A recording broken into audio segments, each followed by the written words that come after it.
Next క్వశ్చన్కి వెళ్దాం.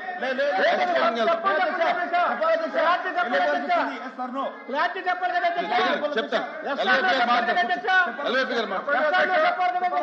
ఎల్వైపీ గారు కూర్చోమనండి. ఎస్ఆర్తో చెప్పనండి, మాకు ఇవ్వండి. అధ్యక్ష, మేము సూటుగా అడుగుతున్నాం. రాయలసీమ ఏదైతే తెలంగాణ ముఖ్యమంత్రికి సభలో చెప్పాడో ఆ ముఖ్యమంత్రి మేము హరీష్ రావు చెప్పిన దానికి హరీష్ చెప్పలేదు మేము ఖండిస్తున్నాం కాదని అంటున్నాం. మీరు కూడా అది చెప్పండి, ఆ మాటని మేము చెప్తున్నాం, ఖండిస్తున్నాం. చెప్పింది రాజకీయ కోసం చెప్పారు, అది వాస్తవం చెప్తున్నాం. ఆ విషయం ఎందుకు చెప్పలేదు?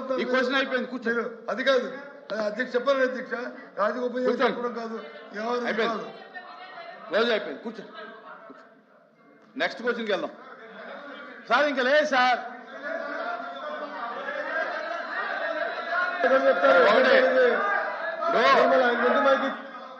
దయచేసి వినాలి.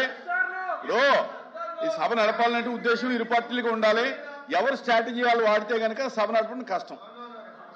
ఇప్పుడు స్ట్రాటజీల మీద సభ నడపాలంటే కష్టం. స్పీకర్ సార్ చెప్పండి. ఎఫ్ఎం గారు, మొదటి రోజు బీఎస్సీలో మనం ఒక డిస్కషన్ చేశాం అధ్యక్ష. క్వశ్చన్ అవర్ ఎంతసేపు ఉండాలి, కానీ 10 రోజులు వైలేషన్ జరిగింది అధ్యక్ష. ఎటువైపు నుంచి జరిగింది అధ్యక్ష? అటువైపు నుంచే జరిగింది తప్ప మేము బాధ్యతాయుతంగా ఓపికగా ప్రతి ప్రశ్నకి సమాధానం చెప్తూనే ఉన్నాం అధ్యక్ష. ఎక్కడ ఏ రోజు కూడా అవాయిడ్ చేయలేదు అధ్యక్ష. అన్న ఒక్క నిమిషం వినన్నా.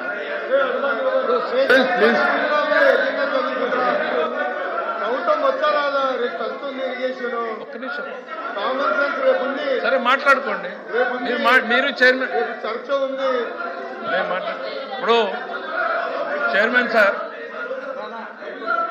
చైర్మన్ సార్ ప్రతిరోజు కూడా నిన్న మొన్న కూడా తమ దృష్టికి తీసుకొచ్చారు. మొదటి రోజు మనం హౌస్ లో మాట్లాడింది ఆ హౌస్ లోను ఈ హౌస్ లోను 1 అవర్ క్వశ్చన్ అవర్ జరపాలి. దాని పేరే క్వశ్చన్ అవర్ 1 అవర్.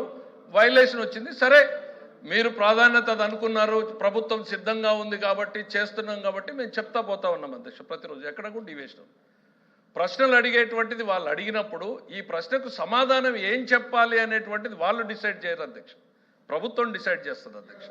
వాస్తవాలు ఏంది అనేటువంటిది ప్రభుత్వం చెప్తుంది. వాళ్ళు వినాలనుకున్న సమాధానం చెప్పడానికి మేము ఇక్కడ లేము అధ్యక్ష. వాళ్ళు ప్రశ్న వేసే ముందు వాళ్ళు ఆలోచించుకోవాలి.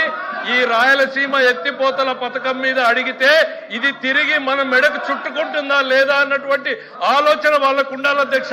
లేకుండా ప్రశ్నలేసి వాస్తవాలు వినడానికి వాళ్ళకు ఓపిక లేకుండా పోతే దానికి మేమెట్లా బాధ్యులం అధ్యక్ష?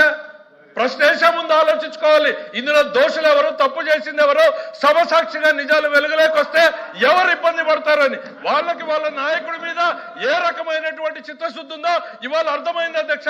సభ సాక్షిగా జగన్మోహన్ రెడ్డి గారు రాయలసీమకి ఏమీ చెయ్యలేదు అని ఈరోజు వైఎస్ఆర్సీపీ నిరూపించింది అధ్యక్ష. Our we answerable to that. Please ఎల్వైపీ గారు.